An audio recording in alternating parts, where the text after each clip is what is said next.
Talk your matter, make we solve 'em. No judgment, just love and wisdom. We did discuss, we did learn. Every episode you go feel the burn. Oh, the chat room. Now here we define the way. Oh, the chat room. Oh yes. We go talk and clear, no delay. No delay. Oh, it's interactive, educative, informative, and unapologetic. Oh, the chat room. We unstoppable, no be lie. You, hey, the chat room. Hey, now here we define the way. We the chat room. We go talk and clear, no delay, no delay. It's interactive, educative, informative, and unapologetic. Oh, the chat room. We unstoppable, no be lie.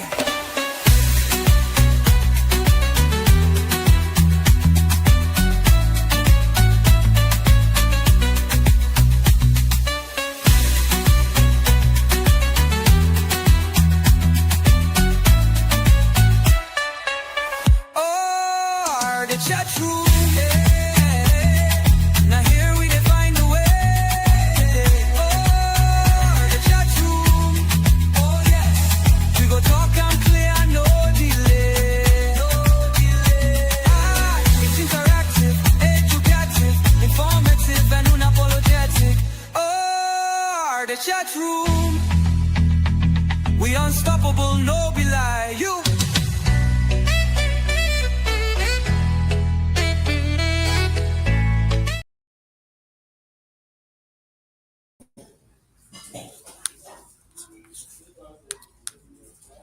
Hello, good morning, good afternoon, good evening. Yes, we are on the chat room this evening and it is 4:30 p.m. EST. We are apologizing for coming your way late than we usually show up. My name is Ohima Nana Ama and I am sitting in for your host for your host. I'm sitting in for your host, Lady Mary Burdu.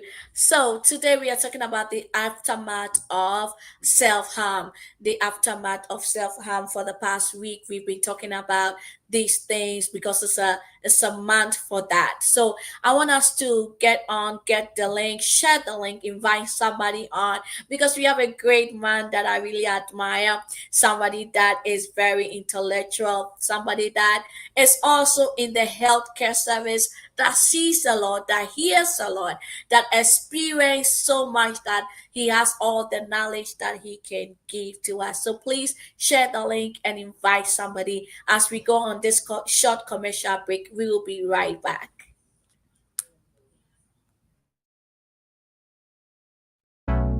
Yo. Now your matter with the talk. Your life, your wahala, your breakthrough, idea. Welcome to the chat room. This no be ordinary place. Now a solution they show face. Lady Mary they lead the way. With guess where go blow your brain. Talk your matter, make we solve 'em. No judgment, just love and wisdom. We did discuss, we did learn. Every episode you go feel the burn. Oh, the chat room. Now here we define the way. Oh, the chat room. Oh yes. We go talk and clear, no delay.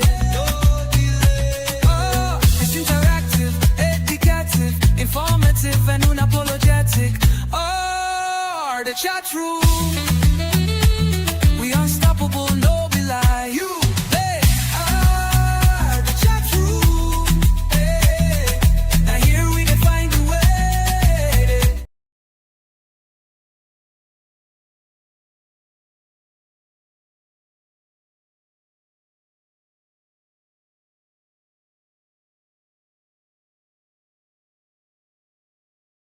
Hi, sorry. I am sitting on this heavy seat for Lady Mary today. My name is Ohima Nana Ama. We are talking about the aftermath of self harm, which Dr. Ferdinand Yorson is right here to help us understand, look out for the signs, and look out for some of the hidden things that we may not really notice when somebody had tried to harm themselves when they were not successful and how it appears in their daily life. Hello, Dr. Ferdinand.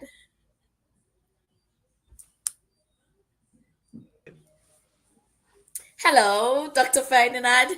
How are you doing? You okay? Can you hear me? Yes, we can. Yes, we can. Okay, wonderful. Yes. How are you doing? Been a long time. Yes, it has. It has been a long time. Oh my God. It's been a while. How is everything and how is the weather back No, home in we are UK? we are doing well here by God's grace. The weather is also helping us a little bit. We get into some winter very soon. So yes, we are Yes. we are. Mm, Thank God, thank God. So today we are continuing from what we started this whole month, talking about self harm, and we are looking at the aftermath of it. I wanted to ask this: what are some of the reasons first that somebody can go into that state of self harm, and what are some of the things that we can see either on their bodies, either on their expressions that right. will make us notice that this person really tried something like this. Wonderful.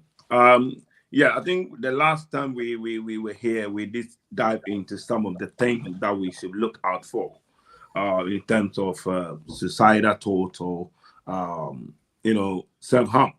And then obviously my name is Dr. Ferdinand Lawson. My background is public health, and also I'm into ministry and also an author. So by God grace, and I specialize in dementia care. So it cut across the spectrum as to mental health and our health and well-being. So I have the honor to be speaking on this subject. Sometimes people think that when you're a minister of God, you don't have the qualification to actually do justice to such a subject.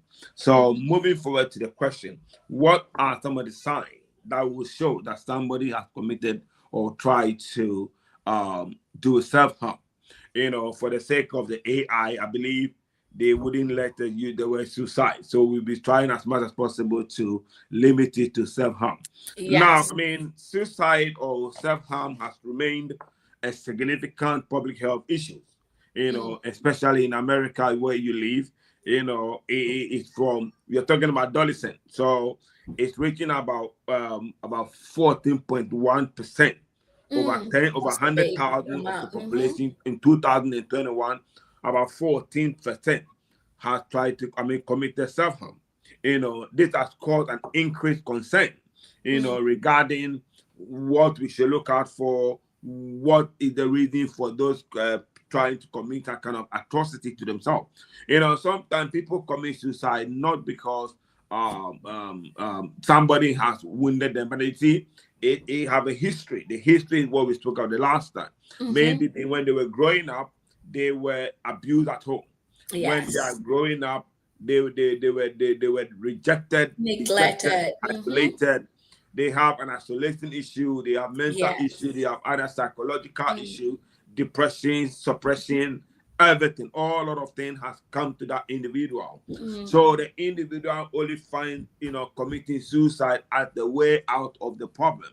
Yes. People are looking for way out. The way Mm, out, I always say, it is not easy, but mm. but as we are professionals, we are only advising people to take it easy on themselves, get professional advice on the subject, on anything stressing you. Maybe that individual is at work and the workload is too much for that It's too individual. much. Yes. So therefore, the person says that, what, if I speak to my manager, they will not listen to me. So Mm-hmm. what should I do? Maybe you are in a relationship, your boyfriend left you, your girlfriend left you, you have a child, your child is not respecting you. Your whole lot of things going on in that person's mind.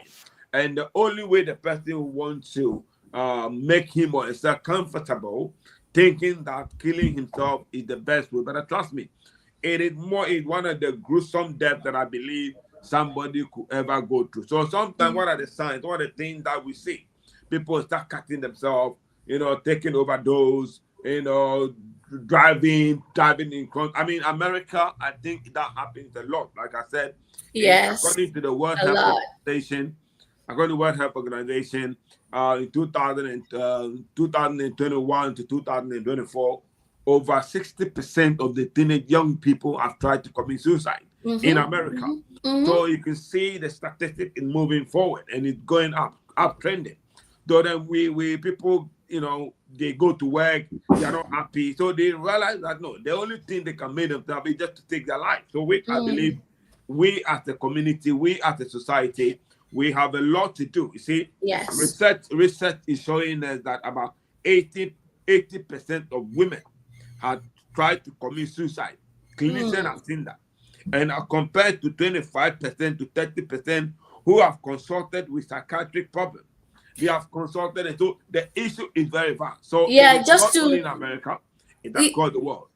yeah, I think just to numb that pain of them wanting to self-harm is to Yeah, go through all these narcotics and stuff. And I'm grateful that you're bringing this up, that we can look out for these, because you yeah, might have a neighbor, you might have a friend that was not smoking, was not drinking, was not, and all of a sudden you see them drinking and all that. That you have to not just be a spectator, but be vigilant and in everybody's life. Not I'm yeah, not I'm not saying inquisitive, but I'm making sure that you are seeing all these changes so that you can report it. We are yeah, all mandatory reporters, so you yeah, need to make sure that you are seeing all these signs. Like yeah, even with our teenagers, you have to always have time to look at their bodies, yeah, to ask, why is this mark on you? Why yeah, why do I see all these lines on your wrist? yeah, Why do I see this scratch on your face? Why is your window opened at yeah, this time of the day? yeah, All those little things. Check their phones. Why am I seeing your Google search? Because when everybody want to do something, Google is the first place they go to yeah. search, to ask all these questions. So I'm grateful that we are talking about these things. And Correct. as to the aftermath of it, let's Yeah, say this person finally succeeded yeah, to unalive themselves yeah, from their family, from their yeah. friends. Mm, How can a family member be able to deal with this aftermath when it comes to the grief, when it yeah, comes to the stigma around it? yeah, Because now it becomes a name on the tag, or a tag on the family. If you wait, don't we have to fool? You don't marry from that because this person went to stand for a car to hit them. This person hanged themselves, lynched themselves. They did all that. So how can we, first as a family, second as a church, and third as a community, help in this state after the aftermath of right. somebody taking their lives? Well, I mean, some people may not have succeeded. I mean, but those who have succeeded, actually, they need a lot of psychological therapy. I mentioned that the last time. You need counseling. Number Mm. one, as a family, united together, and you've got someone who. I mean, just before I came on studio, one of my elderly member of my church just called me that just yesterday. Her manager's daughter committed suicide. A Oh my daughter who had got God. 3 kids, couldn't cope with it, but actually ended up ended her life. So you can see that the family is disjointed now. The family broken. So the Mm-hmm. family, what can we do to support as a clinician, as professional? In the family union, we need to be able to not non-judgmental. We need to be Mm. non-judgmental. We, Mm. like you first said, that people say, "Oh, this house you don't marry this," and they have a stigma. We need to try and remove the stigma. I've always said this, that sometimes it's good that somebody talk about suicidal thought rather than not talking about it. But when they mention it in their house and we get to know, that is where we get help. We give them the professional help. We advise them Mm-hmm. to Mm-hmm. go and seek professional help. Now, we are not limited to church, although we are ministers of God. I believe that when a minister of God identifies that in a family, we don't only resort to only prayer. We can pray, but we must also advise them to go and seek professional advice. Now we have to create an avenue for listening to the family. I mean, for example, let's say the person has succeeded. If the person is gone, fine, it's gone.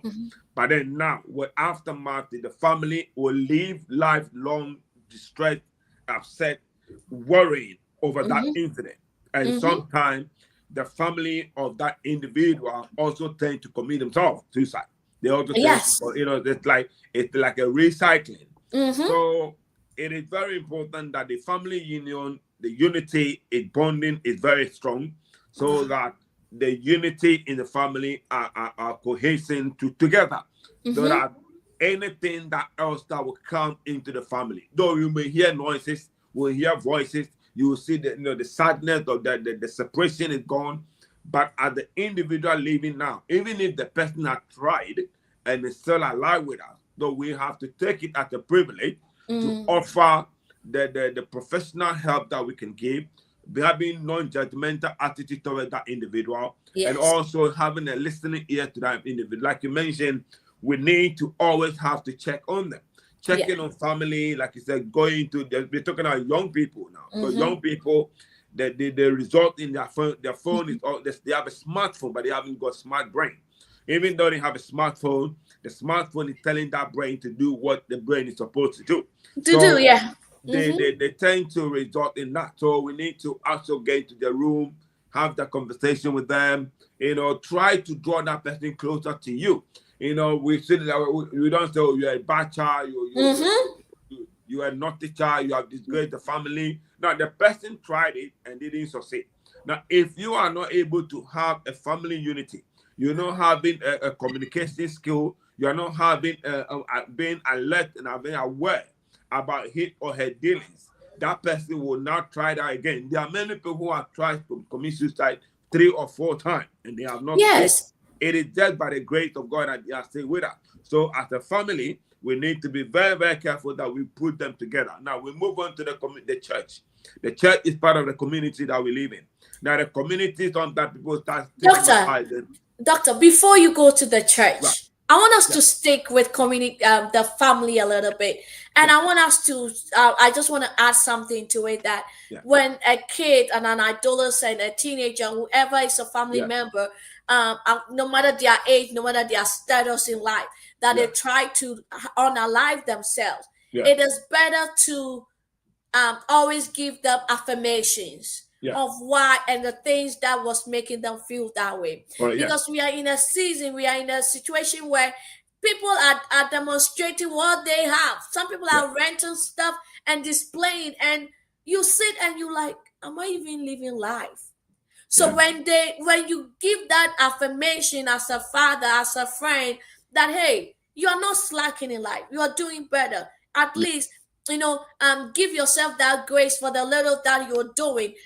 Celebrate yourself. Life is better than you dying. It is harder in the grave than it's harder here. Just let them know that you see them, you hear them, you value them, and that will help. And that light will also transcend into the community and into the church, because some of the kids may not even show the signs at home, because they may get all the love at home, but then we'll go to school and do it. We'll go because at the school, that is where it is happening. That is where the bullying is happening. That is where a teacher is saying, your coconut head, you cannot do nothing. Nothing can amount of you. And mom is saying, girl, you are the greatest person. It's 2 identities that keeps playing in this person's head. So I believe that when we stick with a family, then we can go to the church a little bit, right? Thank you so you're much. right. So that's correct. So we realize that in every attack that comes to individual, start from the family. Like you say, you can have a strong family, educated family, and a wealthy family, but so you have this kind of devices. You have done devices actually attacking the family. Let me digress a little bit in terms of religiosity. With what we believe, the Bible says that charity begins at home. So we, even as much as you provide a care and love for that individual person at home, the person get to, like you said, go to school, get bullied, get undermined, go to a friend, they say, oh, look, you are not beautiful, or why don't you end your life? Oh, well, the best way to do it, just take this medication. So they are very suggestive modes that people get out there, the young people get out there, and that, because they themselves have no control over themselves. So I always say this, that when the person develops themselves, you have to discover who you are. When you know who you are in the first place, in as much as you go to college, you go to school, you go to workplace, you go on the street, you go out there outside the family home. When you come with the family, the home is where you sleep, the home is where you rest. So that is, like you said, you positive affirmation. We can do all that. But when the person is going mad and down with what the person, because nobody knows what is someone's mind. No. We don't know what in that person's child's mind. So it is also okay. So we need to look at what we can do. Let's be honest with them. Let's be honest. Take time to talk to them. Be honest with them. If it's black, it's black. Let them know it's black. If it's white, it's white. Because what you give them is what they go out there to live with it. Because when they go out, their family, somebody telling them something different from what their family stands for, they, if they are brain, if they are sensible enough, they are clever enough, they are very alert about what they're doing, then they'll be able to know, this is what my family says. My father this is what my mother said. This is what my friends are saying about me. We speak good about our kids. We tell them you can do better. But guess what? Last about 2-3 months ago, a pastor's family was destroyed because of a son that stabbed the father and stabbed the mother and stabbed the little sister just after Sunday message. The father preached in London, preached after Sunday messages, went home, and then the guy took a knife and stabbed the father, stabbed his mother, and stabbed the sister.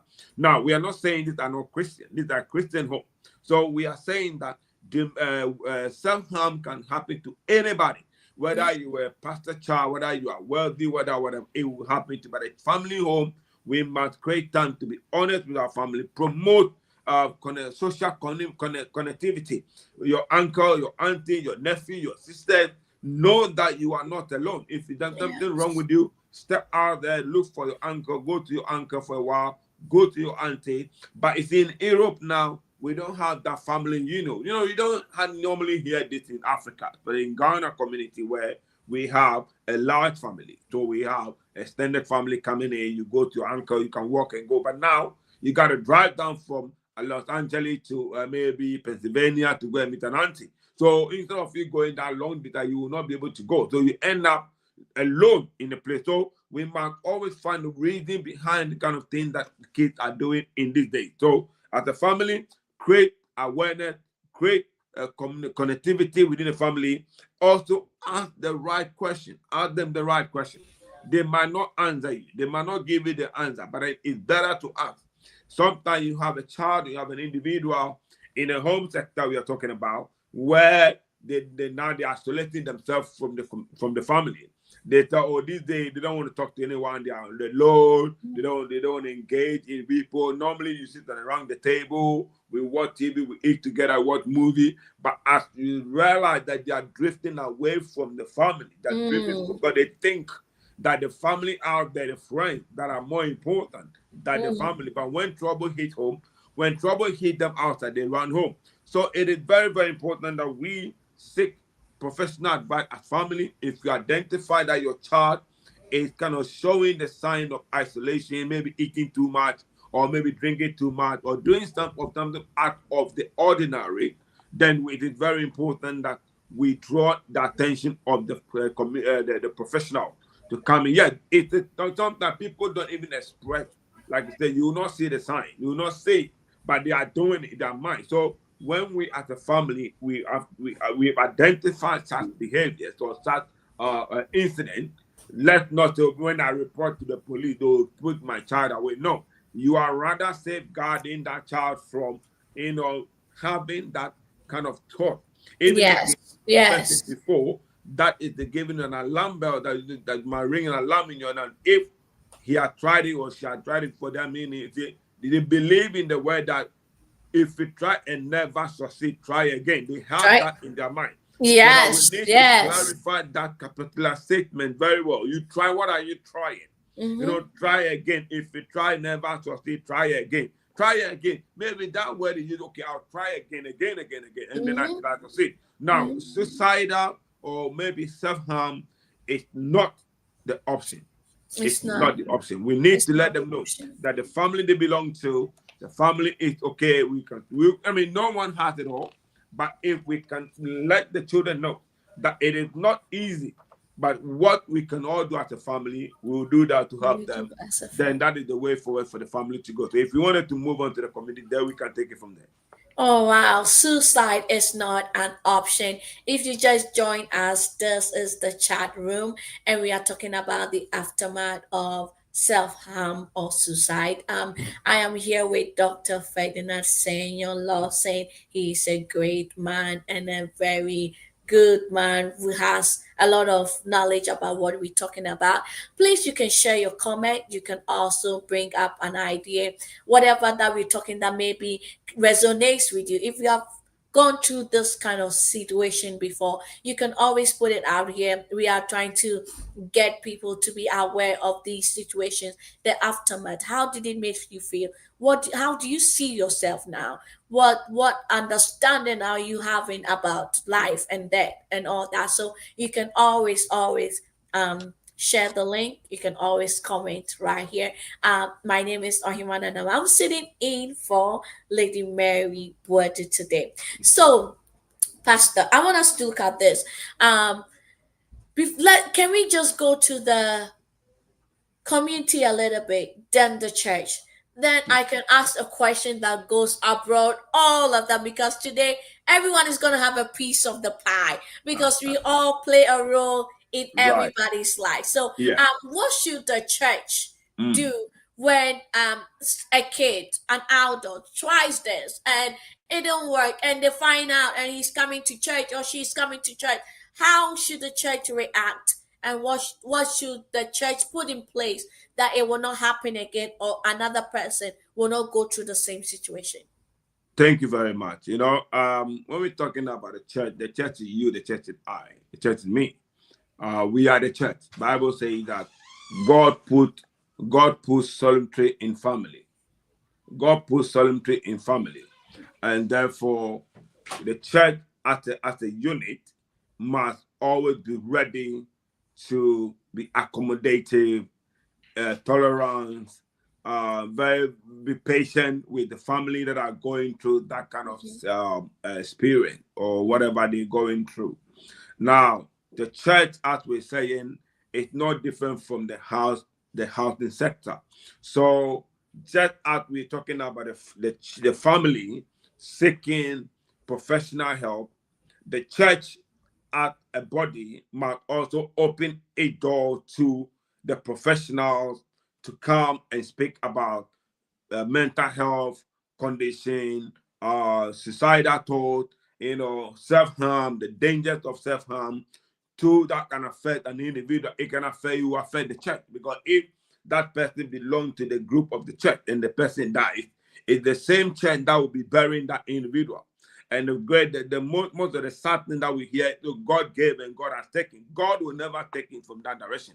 So the church must be ready to open its door to people and speak about it, bring professional in, let them know, let's remove the stigma. See, people who go through this kind of experiences, or they think that, oh, when I tell my pastor come and stand in the pulpit and preach about it. So the family Exactly. are not ready to go to the church to say anything to the church, because the church has become the door to gossip, the Mm-hmm. doorway to gossip, the doorway to the gospel. It is the doorway to the gospel, but that becomes the doorway to the gossip. So the Oh my God. gossiping of the individual, the Mm-hmm. tagging, the slugging, Mm-hmm. and you need people don't have to do, don't go to their house and Mm-hmm. everything. Now we're talking about the church. Now the church is not only there for prayer. The church is not only there for the wedding. The church is there to build a family union. Jesus said that word, my peace I live with you. Now, when we are talking about the peace of God, we are talking about the peace of God in your mind, the Mm-hmm. peace of God in your spirit, the peace of God in your body. The Bible once again says that I wish above all things that thou may prosper and be in good health. So our health is mental health, spiritual health, psychological health, sexual health, whatever health. As long as we are tripartite being, we need the body, the soul, and the spirit. So the church must not only certify us spiritually, but the church must, if we cannot provide the health sector for the people. We have in a society whereby we have people within the church who are healthcare professionals. Let's bring them on board. Let them raise awareness about suicidal thought, the danger of suicide, the aftermath of suicide. When you want to do such program, we have to pray. We have to pray. Leave that one. The devil is not here. But look, when Jesus was going to the place of death, I call the place called Gadara. The Bible says that he met the madman of Gadara. And this madman was cutting himself, trying to cut himself, trying to commit suicide. In our day, we would have called it suicidal thought. He was cutting and squatting and doing things. And the Bible says that the moment he saw Jesus, the Bible says that the man started shouting, Jesus, why have we come to torment us? And we are 10,000 people in the body. See? So there are many thoughts that go through our mind that are more than 10,000 thoughts.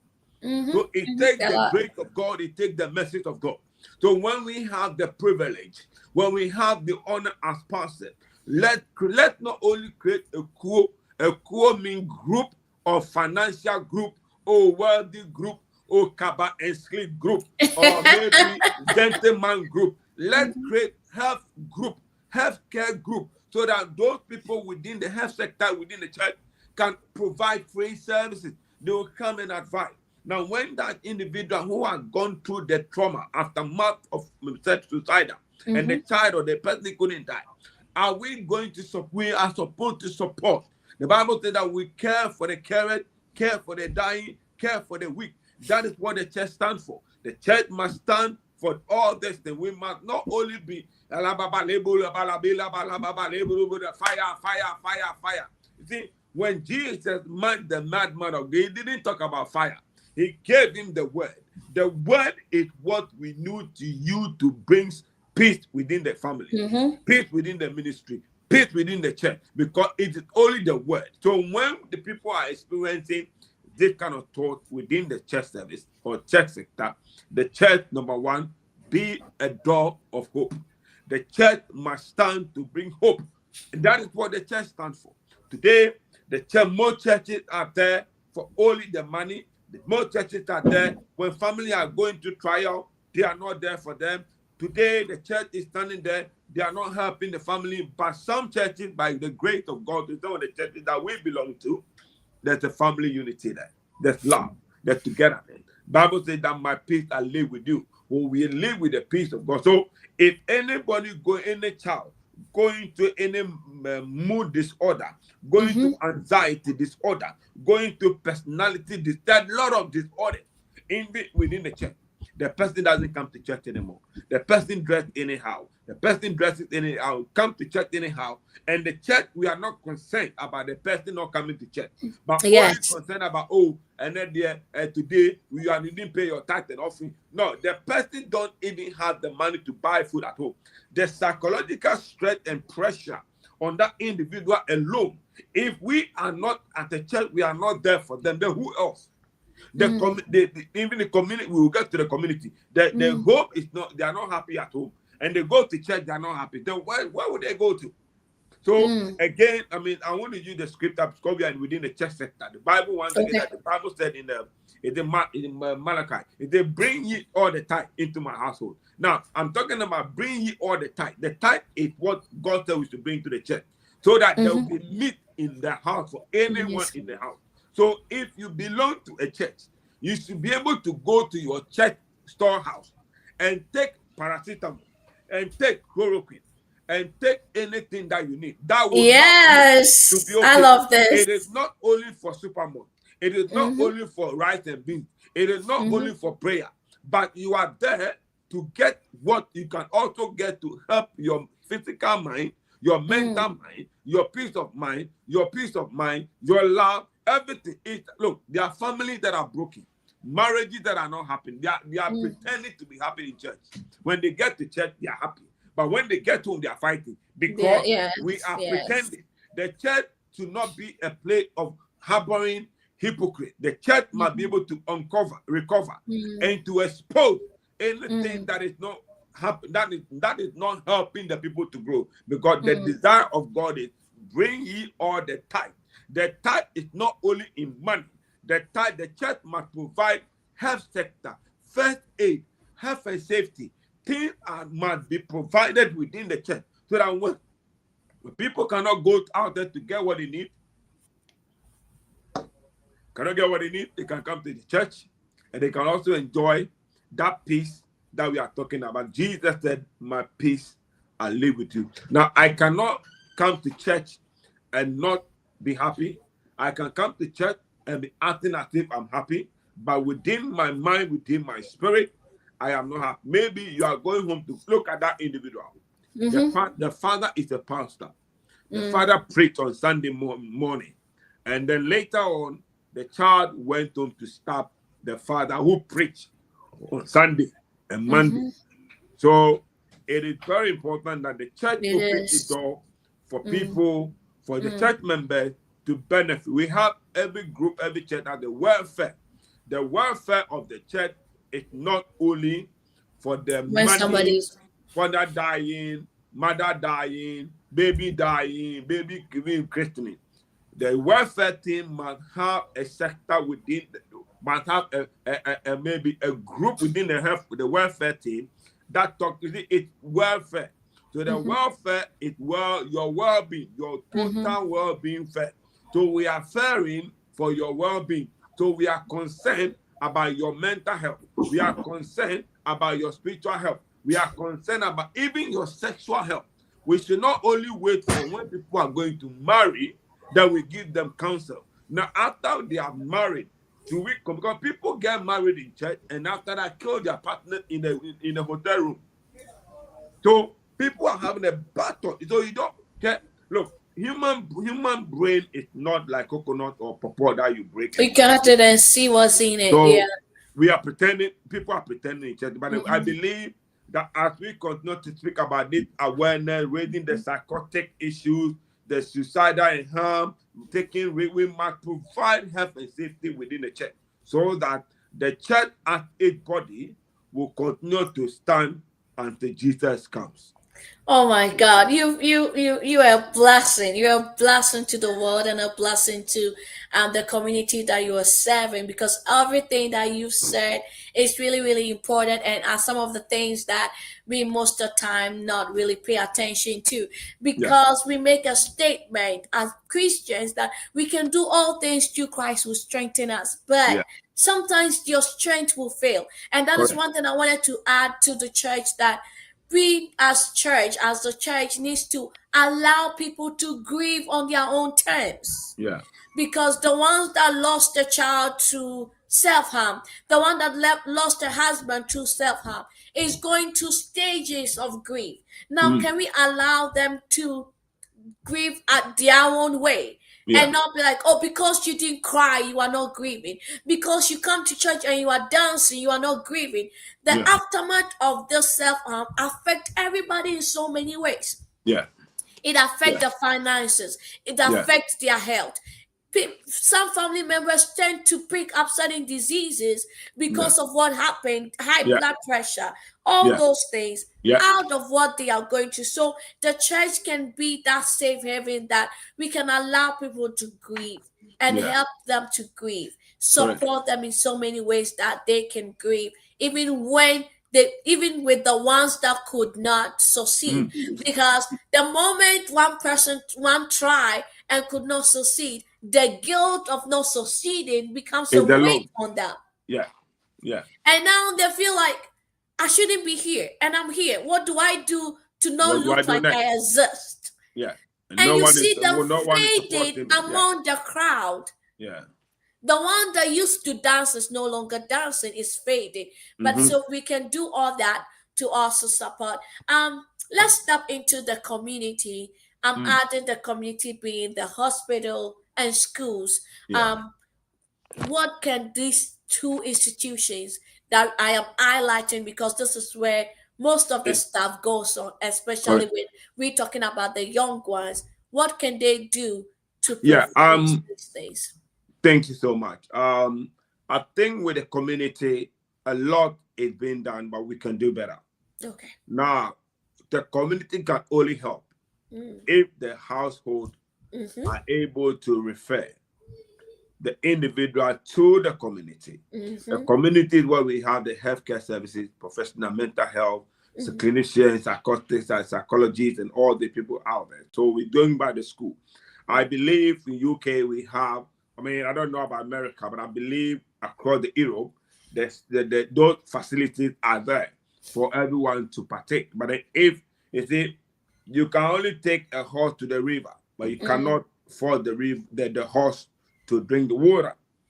I was gonna say you can't force the river to swallow the individual, but then again, That would have been a history on its own. well, the person has to dive him or herself into the river for the river to swallow. Now, why did I say this? Now, if we are not identifying the issue at home, and then the community is there to help, you cannot help until somebody asks for help. Yes. So it is very paramount. It's very important that as individuals, as families, as whatever we find ourselves, that whoever we are, when we see that issue growing up from the family into the church, let's not cover them up. Let's not try to pretend as if there's no issue. Now, maybe God will do it. God will only do what He has given us the grace to do, and also to be able to ask. He said, ask and ye shall receive. So the community is there to help us. The nurses, the doctors, the clinicians, the psychologists, the psychiatrists, they are all there in the community. But guess what? They will not come to your house, breaking down your house. Now, the only way they can come in is when somebody has tried it there and there, and now the person is lying down lifeless, then they will come in to take the body. So in school, let me start with the school. The school services, I'm sure they have counseling for the people there, the student, the children. They must partake, they must always go there and get the school help. If there's somebody bullying you in the school, whereby you think that they are forcing you, pushing you to have the tendency to take your life or to end it because a stupid guy left you or a stupid girl left you, or somebody probably, there are many things that you hear that a girl is complaining that he hasn't got a big breast because the breast is too small. Yeah. Or flat check, and therefore, they're laughing, mocking, and stigmatizing. Maybe the person disabled in the school, they are laughing and mocking. Or look, funny enough, even now we have children who claim to be LGBT, whatever you call them, the gay and lesbian. Now, I am not speaking in favor, but I'm speaking as a professional. Okay, I am not wearing that. I'm in the community now, so I'm not going to wear my your priesthood crown. I am talking as a professional. So when you have a child who or he has expresses himself as a gay or lesbian, the community must be able to engage them, help them, because they will be bullied in school. They will be targeted. They will be abused and be throw things at. They'll make them their life so bad in the school. The school must provide safety net for the individual. The school is a safety net for every child that enters there. So the health and welfare of that child, it is responsibility of the school to make sure that the school has those provisions. The social workers, the police services, they are safe, the counselors, they are mentors, they are there. So we must encourage our children, encourage the individual to seek the help from the school. And they are the school nurses are there, the vaccination community are there, the public health workers are there. You go to the community, we have the public health agency there, we have the 999, we have the America. What do you want the emergency number you call? 911. 9111. You call them. Yeah, we call it 1999. You go. If you cannot get, look, there's help for everybody. Like you said, everybody must get a piece of the cake. So as individual in the school, individual in the church sector, individual even at work, by the grace of God, I am the health and safety rep for my unison. I'm a part of a union that deal with the wealth, the health of the staff. So I am one of the representatives of the health and safety. So if you are to work and you know that there's too much pressure on you at work, come and see me. I'll use the knowledge that I've acquired, not in the church. I've acquired through my studies, my knowledge that I've gained from studying and knowledge from books and all that, I help you to know how to handle your manager. So you cannot tell me that you are going to commit suicide or kill yourself because when you are at work, there's pressure, there's hope. You go to somebody, speak to somebody, speak to stop. We must create an avenue for people to speak out. When you don't get the people to talk, they will not tell you what is on their mind. They won't. They won't. The Bible says, out of the abundance of the heart, the mouth will speak. It. So Yeah. when we create the room in the workplaces for people to come and talk to us, they will come and tell us what is affecting them. And we having the non-judgmental cap on, we open up ourselves, let them talk to us. Sometimes they only need a listening ear. They only need somebody to listen to them. Somebody is going through trauma. Maybe it's an occurring thing that is occurring to them. They having the thought. Look. There are people out there. I'm in the health sector, so I can only talk for my health sector. I'm not in the police service, but there are people in the police service who are killing themselves because of the nature of the job. There are fire servicemen who are also, doing things that are not appropriate. So, like I said, suicidal thoughts, self-harm can come to anybody. It has no death has no respect of person. Just as suicidal thought, it can come to anybody because of stress, depression, and oppression. So when you are going through all these stages, the community is there to help you. Go to the hospital, go yourself to the hospital, speak to somebody. People women, they have postnatal depression. After giving birth, they go through a lot. Maybe their finances is not helping them. The finances gone down, they are disabled, they are involved in accident, maybe they are bereaved, their family, something gone bad, and they realize that the weight is on them. Now, where should they go? If they cannot speak to family at home, they can't talk to people in the in their church, the community is wide open. There's no door that is closed to A&E. A&E or accident emergency are always open. So take yourself there, speak to somebody, call for help. There are either agency that you can call, maybe SOS. I don't know what you guys call them over there. You call them, a friend in need, whatever. Yes. You have community out there. I think they have a lot of avenues, even when they have the suicide prevention hotline. Correct. Yeah. You can always call and all that. So, and even whenever that you search something, they'll bring the number that will let you know that, hey, we're here to talk to you. So that will really, really help. Yeah. If Let's we not feel shy. do all that. When you need help, you don't feel shy asking for it. You just go and ask for it.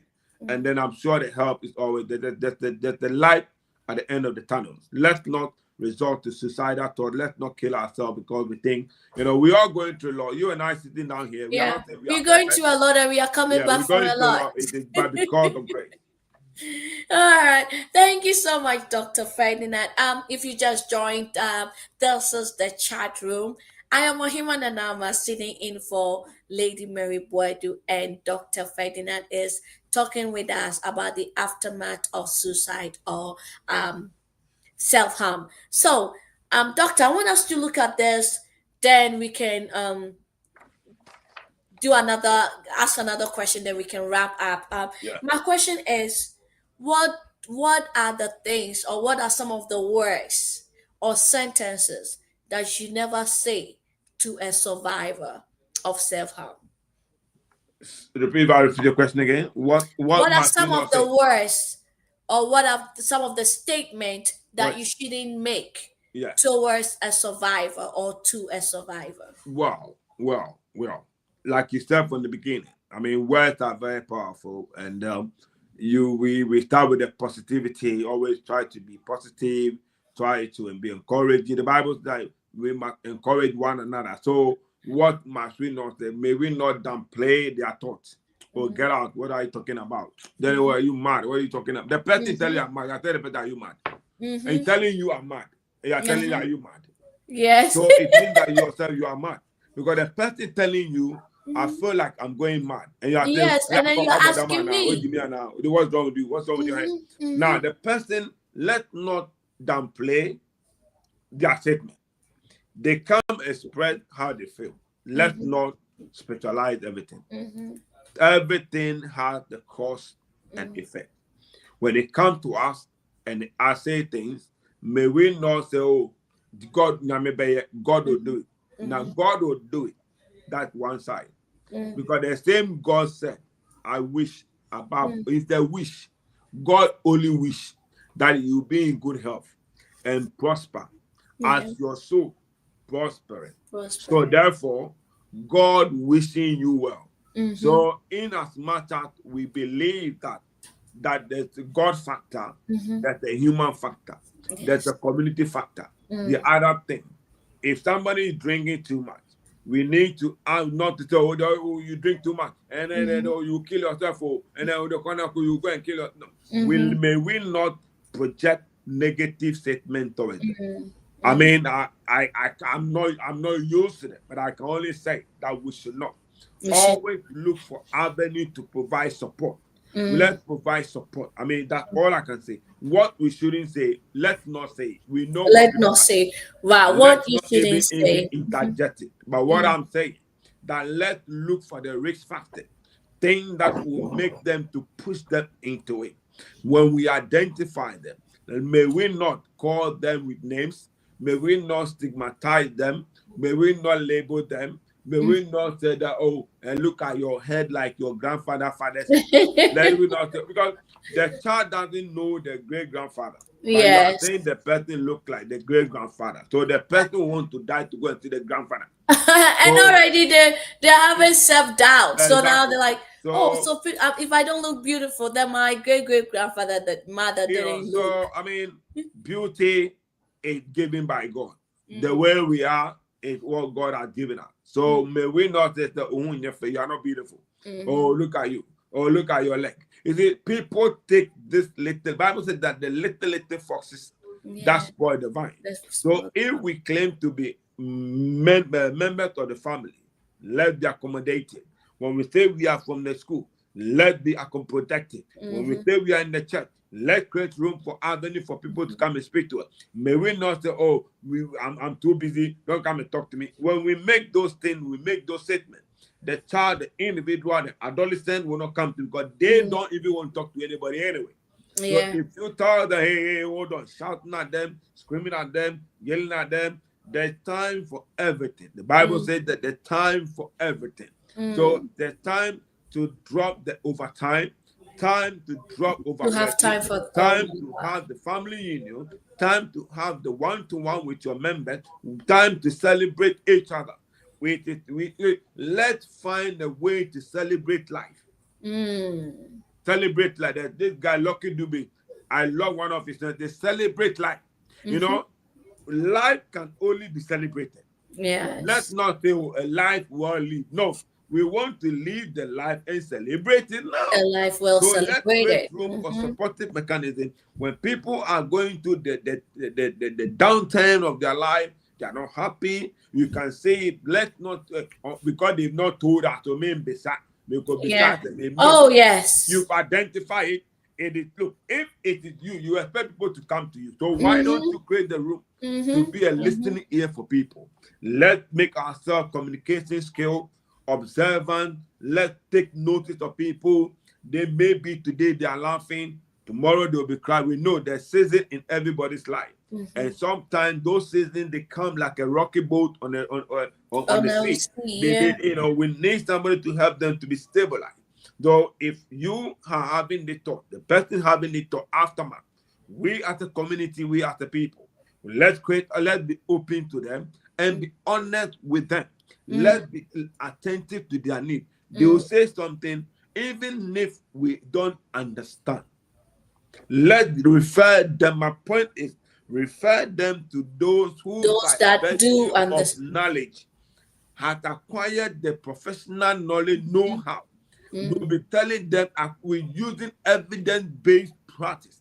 We have mental health. We have mental health officials. Doctor, I want you to rewind and go back to the evidence-based, so that it's not going to be like, oh, I'm just going to tell them and they're going to tell me their whole story. But then they're going to give you evidence-based. The based on evidence-based. statistics. We have Please rewind evidence-based. Evidence-based we know as professional, we have a framework that we work with. I don't know. I don't. If church is the only church that we don't have. We have the Holy Ghost at the framework. But when we're talking about professionals, we don't do things because we want to do it. Even talking to a mental health person, you must be qualified enough to know what to say.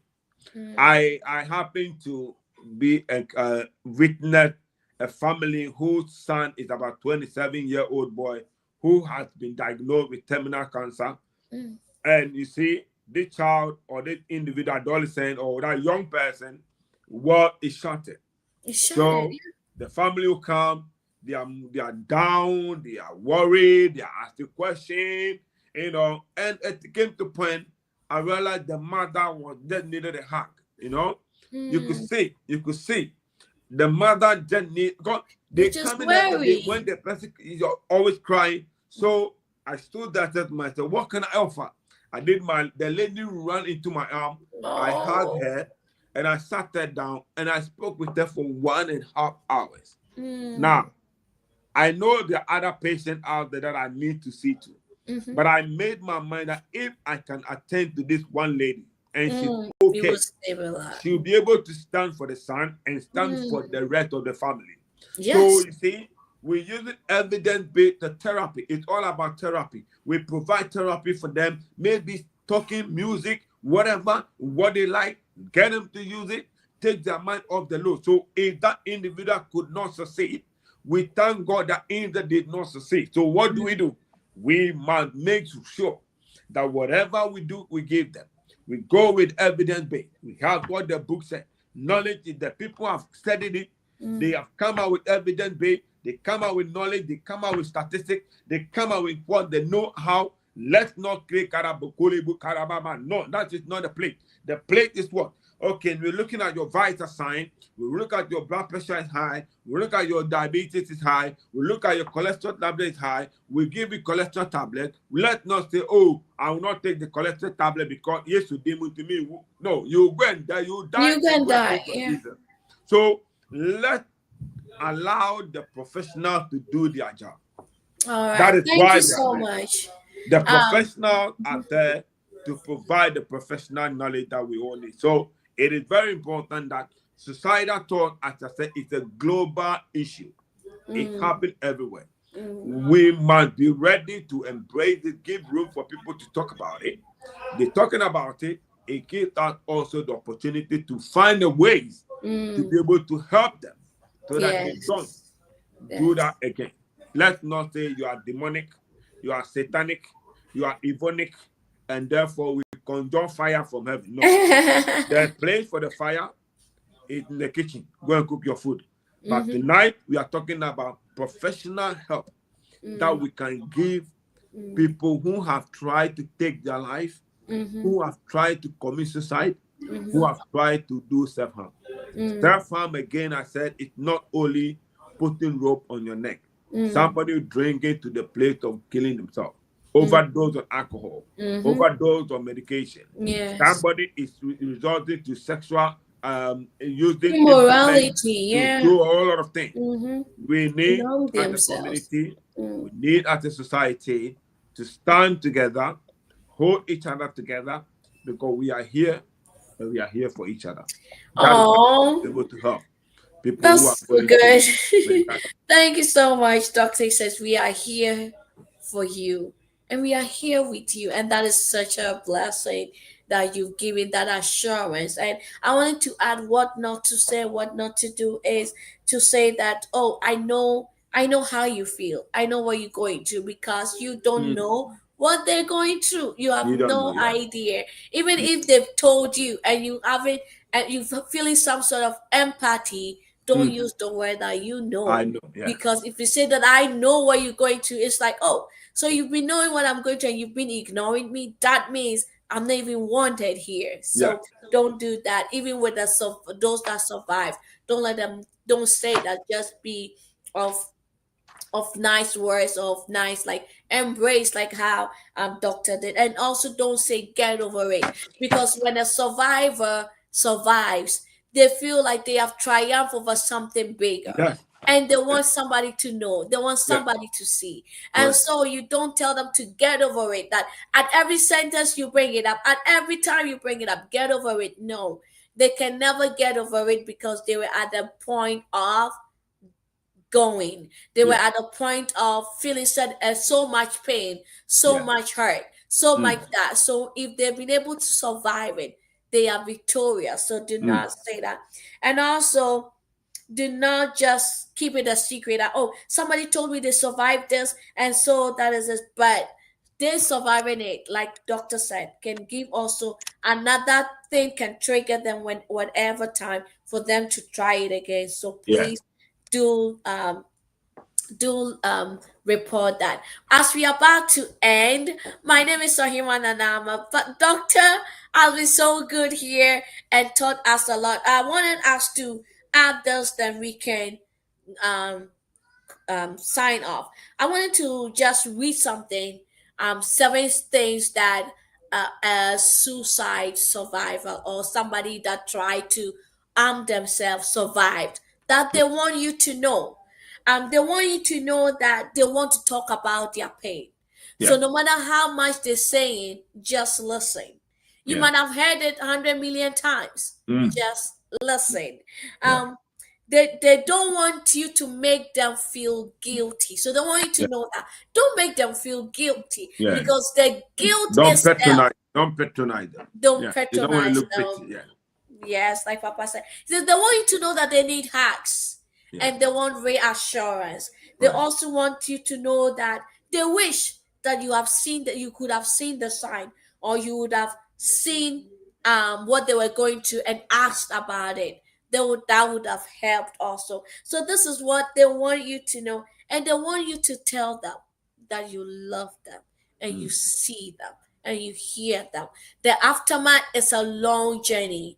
It Yeah. comes with a lot of weight. So Mm. all these things will help them navigate through it. The family, the ones that tried it themselves. So please let's step in, let's advocate for them and as a family, as friends, and as community. Doctor, if there's any last word you want to add, and also put in your social media if anybody wants to reach out to you to speak to their church, to speak to their groups, that would Wow. be helpful for them. So if you can. I'm always available for anyone who want me to come and speak to their churches, their school, wherever they find themselves. I'm always available. Like I said, I'm always on social media. Ferdinand Sendilow, Dr. Ferdinand Sendilow.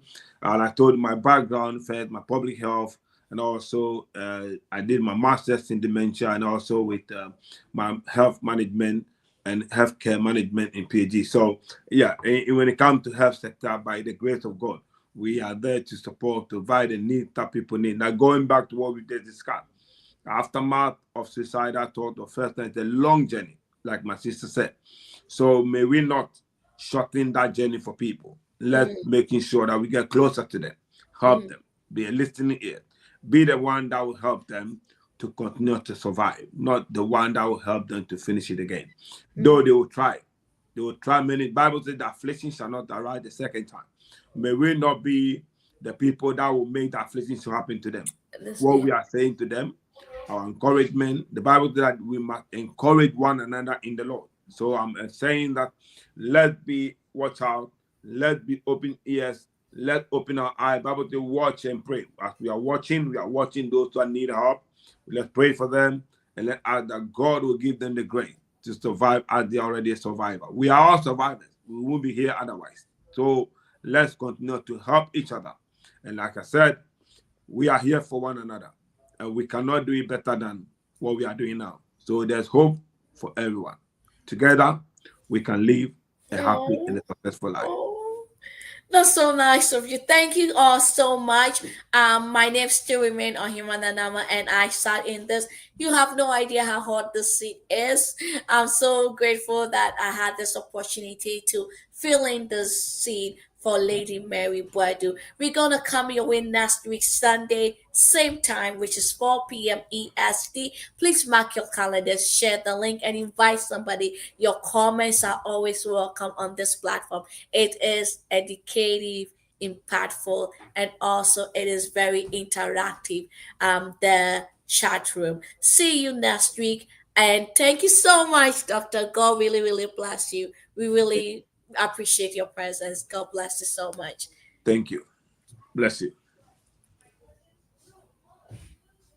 Yo, yo, yo. Now you matter with the talk. Your life, your wahala, your breakthrough, idea. Welcome to the chat room. This no be ordinary place.